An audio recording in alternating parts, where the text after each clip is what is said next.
Hello viewers, welcome to PP spicy kitchen.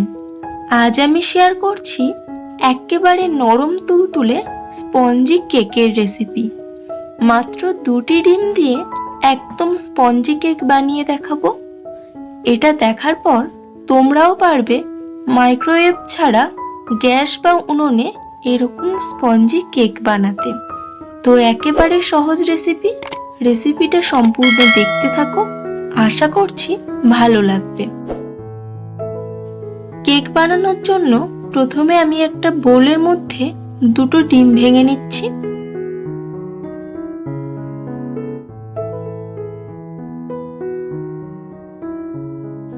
ডিমটাকে একটু ফেটিয়ে নেব। ডিমটা যেন নর্মাল টেম্পারেচারে হয়। যদি ফ্রিজে থাকে তাহলে কেক করার 1 ঘন্টা আগে বের করে রাখবে। এরপর এই ডিমের মধ্যে দেব 1 কাপ সাদা তেল। সাদা তেলটা দিয়ে ডিমটাকে আরেকটু ভালো করে মিশিয়ে নেব। মনে রাখবে, ব্যাটারটা যত ভালো মেশানো হবে ততই কেকটা স্পঞ্জি হবে। এর মধ্যে দিয়ে দেব 1 কাপ চিনি। মিষ্টিটা তোমাদের স্বাদ মতো দেবে, তবে 2টো ডিমের জন্য এই 1 কাপ চিনিটা একদম পারফেক্ট হবে। চিনিটাকে যদি তোমরা গুঁড়ো করে নিতে পারো তাহলে আরো ভালো হবে, সেক্ষেত্রে তাড়াতাড়ি মিশে যাবে চিনিটা।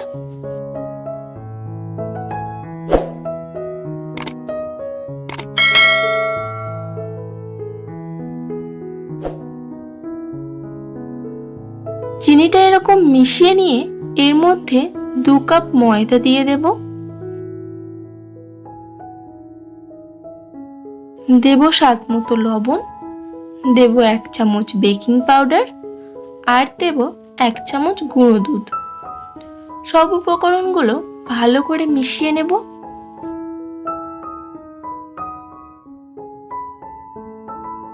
এরকম আমি একটা ব্যাটার বানিয়ে নিয়েছি।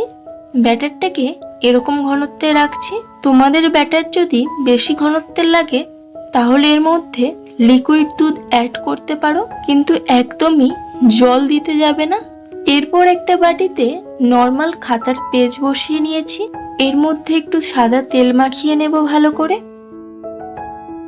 এরপর বানিয়ে রাখা কেকের ব্যাটারটা এর মধ্যে দিয়ে দেব।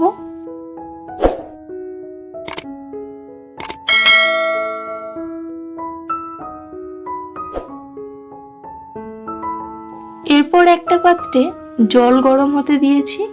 এর মধ্যে একটা স্ট্যান্ড বসিয়ে এই বাটিটাকে দিয়ে দেব। উপর থেকে একটা ঢাকনা লাগিয়ে দেব। 25 থেকে 30 মিনিটের জন্য এটাকে হাই ফ্লেমে এরকম ভাবেই ছেড়ে দেব। তো আধ ঘন্টা পর ফিরে এলাম। দেখো কেকটা কতটা ফুলেছে। একটা কাঠি ঢুকিয়ে দেখে নেব কেকটা পুরো পারফেক্ট হয়েছে কিনা। দেখো কাঠিটা একেবারে পরিষ্কার বেরোলো, তার মানে কেকটা একেবারেই পারফেক্ট হয়েছে। এরপর এটাকে নামিয়ে নেব।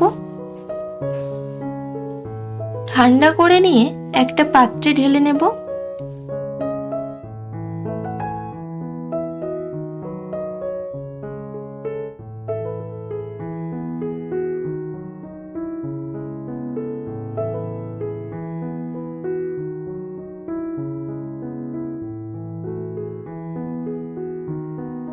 পিছন থেকে পেপারটাকে তুলে ফেলবো। দেখো পুরো জালিগুলো বোঝা যাচ্ছে, এতটা পারফেক্ট হয়েছে। এরপর একটা ছুরি দিয়ে তোমাদেরকে কেটে দেখাচ্ছি কেকটা কেমন হলো।